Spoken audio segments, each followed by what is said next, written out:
think there's one thing you and I both agree on totally is that you always remind yourself to sit with a straight spine. No matter what you're doing, what you think you're doing, how much it would be nice to relax, you make yourself sit with a straight spine. Right?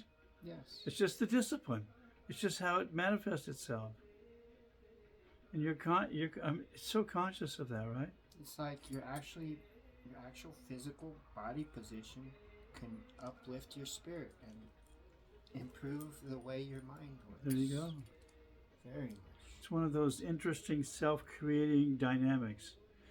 So if you can make the form of the consciousness itself will follow the intent that made that form possible. And you know what I'm saying? It works into itself revealing. How do you trust you? This is what my thing. Trust yourself. There's only one person to trust you, right, Adam? And when you trust yourself, you will make the correct decision. Because you will know yourself. And yourself does not make mistakes, you know?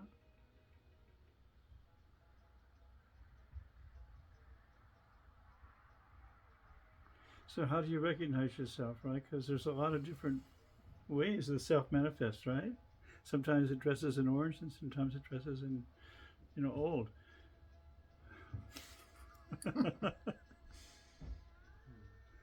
But how do you know? How do you tell the self? What are the attributes of the self? When you get that, for me, it has to feel good, doesn't it? It has to feel my body.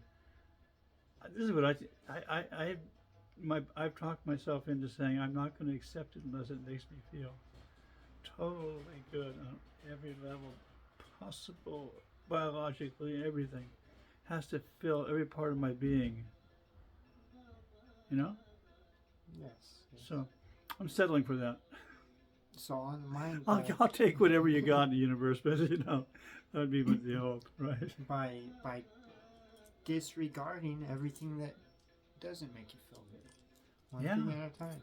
And then look at that too, because sometimes those things that make it's the old extending it over time, short term, long term. It's about getting those things out of the consciousness that are lying dormant, that upset you. Doing that consciously. So it's getting into the subconscious mind that your knots and tangles in. How do you do that? So how do you do that? Where do you find that point? This is the teaching here. Where do you find that point of introspection where you can observe yourself? That's the whole big deal here, isn't it? Where do you find that point of you look at yourself and go, where's that point looking at yourself to yourself? How do you look in here and go, where's that point? I'm looking at myself here in the camera. Where's that point? Or self looks at the self, and where's that infinite house of mirrors? Where does that stop? Where does that become itself? And that's what it is. Keep asking that question over and over. What is that? What is that? What is that? That's the deal, isn't it? Yeah. That's it. Is asking, what am I? What am I? And you know what? What is God? It really helps to have a good sense of humor when you start that particular journey, right?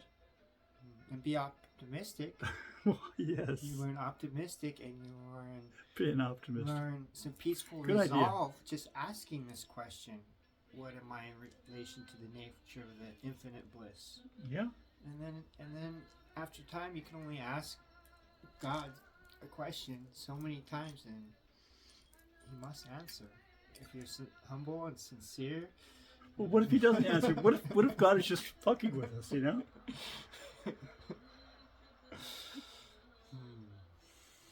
So what point do we take on that responsibility? Okay, well, God, if you're not, what is the answer? Well, God's saying, it's always within yourself, right? So, it has to be. Where else could this be? It's not, it has to be in the midst of all of this. The answer. This is the answer. All the questions are peaceful and playful instead of agitated about it. You dare disagree? That's all it's about. Of course. It's just different perspectives. You're seeing it from the orange perspective, and I'm seeing it from this perspective. We're all But it's the same fucking thing. We're all in the unknown. We don't know if we're gonna die tomorrow or. Who cares? Are we gonna live now? That's all that matters. Are we 5 alive minutes. now? Who knows? Who knows?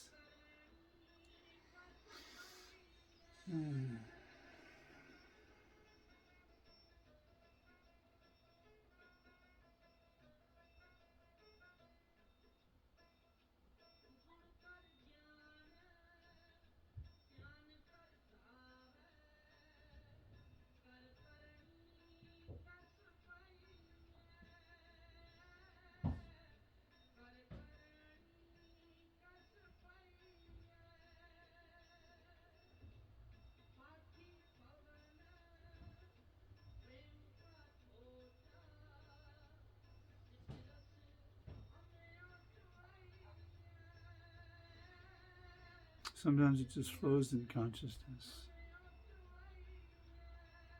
It's all a natural process. Has to be, right? Has to be organic. This is what happens. There's no big deal going on here. It's just this is what happens. And ultimately, the ultimate realization or enlightenment is giving up all ownership of action, of doing everything, because we are naturally blissful and wholesome, and everything comes from one source. It is that source that causes our wholesome and blissful actions. You're preaching to the choir here, But let's talk about the practical way of doing that. How do you do that? What's the practical way of installing that program in this particular conditioned mind overlay of, in my case, in your case too, of middle class America, pretty much, and we have to overlay that image on that conditioned mind to become real. And you're doing it your way, and I'm doing it Many ways to the top of the mountain. That's how we're doing. We're just climbing this particular metaphorical mountain, having fun, right? Yes. This is what I want to have fun with this, guys.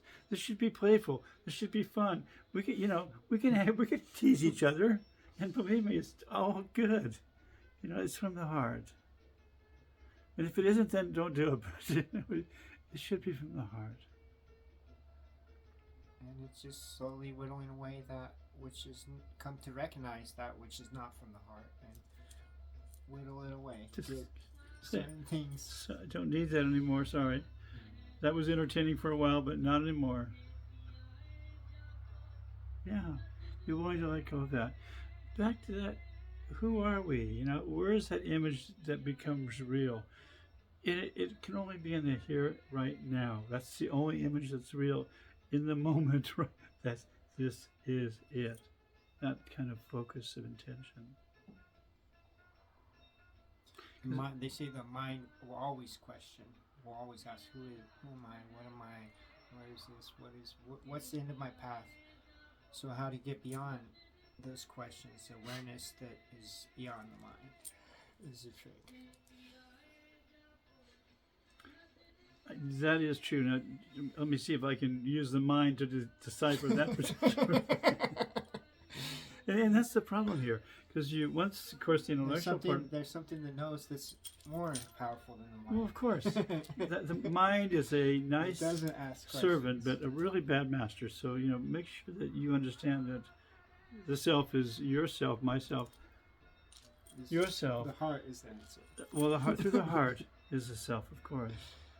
Find a connection with yourself. It has to bring health, happiness, joy. Why would anyone waste their time on just being a shithead, right? Fucking with other people. Why would anyone, if you had a conscious choice, why would you waste your life doing that?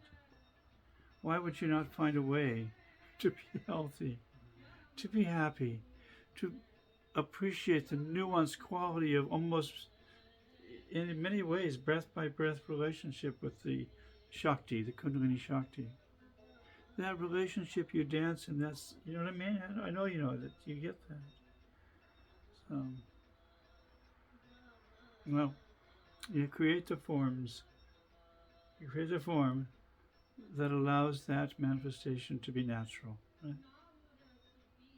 This is what happens. We morph. It, you know, traditional Indians look at them and they're going, what's going on here?